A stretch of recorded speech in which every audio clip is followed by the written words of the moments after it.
Oi, gente, boa tarde. Hoje vamos falar com ele, que é advogado, economista e autor do livro Direito Aduaneiro, Dr. José Rimão. Doutor José Rimão, tudo bem? Boa tarde. Boa tarde, Daniel.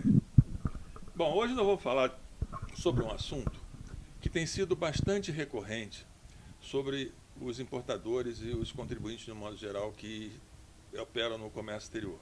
Tá?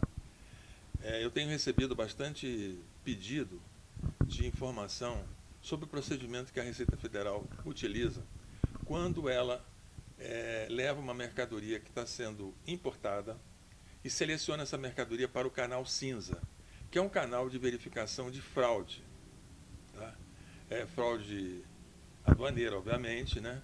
Fraude ideológica, fraude material ou fraude de valor, ou subfaturamento mesmo. Tá? O que a Receita Federal faz? Ela pega essa mercadoria e seleciona essa mercadoria para o canal cinza, como eu lhe falei. Selecionada para o canal cinza de comércio exterior, o Siscomex Importação, ele retém essa mercadoria. Ela não pode ser mais desembaraçada e entregue ao importador. Ela fica retida, ok? E depois de algum tempo, a Receita Federal, ela lavra um termo de início de procedimento fiscal para verificar uma possível fraude nessa importação, com indícios, ok? Pela lei tributária aduaneira, a Receita Federal deve informar ao contribuinte, ao importador, qual é o indício, qual é a justificativa. Mas muitas das vezes a Receita Federal não utiliza isso, ela não faz.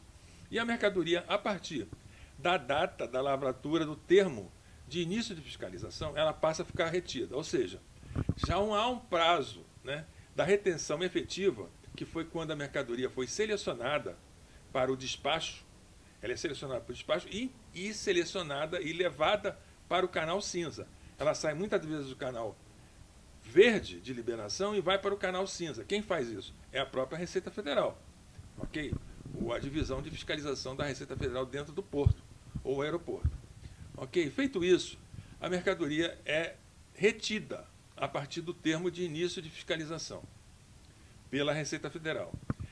A Receita Federal tem 60 dias para liberar essa mercadoria e concluir ou não, né, liberar ou reter definitivamente, ou apreender essa mercadoria, ou podendo, nesses 60 dias, ela pode prorrogar por mais 60 dias, justificando, tá? Havendo uma justificativa plausível para isso, que muitas das vezes a Receita Federal não faz. Essa mercadoria fica retida 90, 100, 120 dias, ou até mais.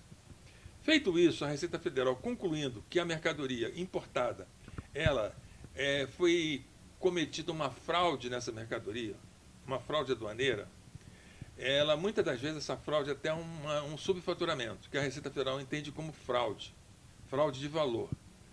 A Receita Federal desconsidera o primeiro método e usa o segundo e o terceiro método para efeito de garantia, porque essa mercadoria ainda retida e não concluído o procedimento de fiscalização, ela pode ser entregue, o despacho aduaneiro pode ser concluído e entregue a mercadoria ao importador.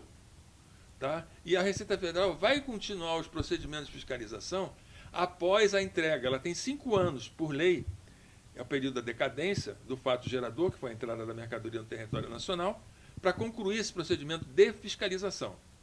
E a Receita Federal arbitra um valor quando ela entrega essa mercadoria ao importador. Quando ela faz isso, ela muitas das vezes, ela desconsidera o primeiro método, que é o valor que está no invoice. O invoice que é emitido pelo exportador quando a mercadoria chega no Brasil. A mercadoria embarcada, ela vem com um invoice, é uma fatura comercial internacional, que é emitida pelo exportador, repito. E essa mercadoria chega com um valor aduaneiro, 200, 300, 400, $1 milhão. A Receita Federal desconsidera esse valor e arbitra no curso do despacho aduaneiro para efeito de garantia. Ok?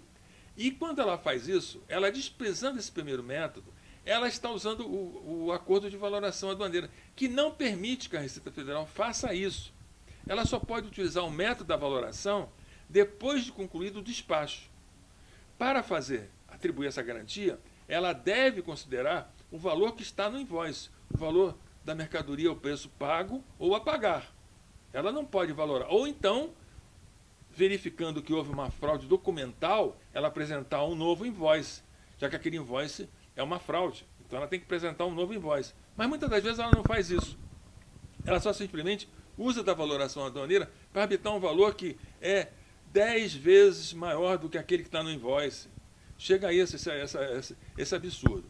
E feito isso, concluído o despacho aduaneiro e não retirada a mercadoria pela garantia, pelo importador, que muitas das vezes, como eu falei, o valor é altíssimo.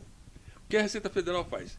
Ela lavra uma auto de infração deste valor arbitrado, que é 10 vezes mais do que o valor que está no invoice. Ok? E com uma multa de 100%.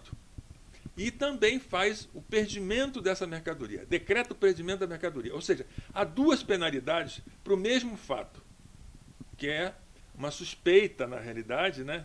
Que ela tem que provar, mas por enquanto é suspeita, né? Ela arbitra o valor, o contribuinte, o importador, não tem condição de pagar, porque é um valor absurdo, e ela dá o perdimento dessa mercadoria. A Justiça, graças a Deus, ela tem resolvido essa questão. O STJ tem julgado improcedente a apreensão da mercadoria quando existe um auto de infração específico para aquele caso, que é o caso de uma fraude. Ela arbitrou a fraude, ela disse que tem fraude, ela arbitrou o valor, então prevalece a multa.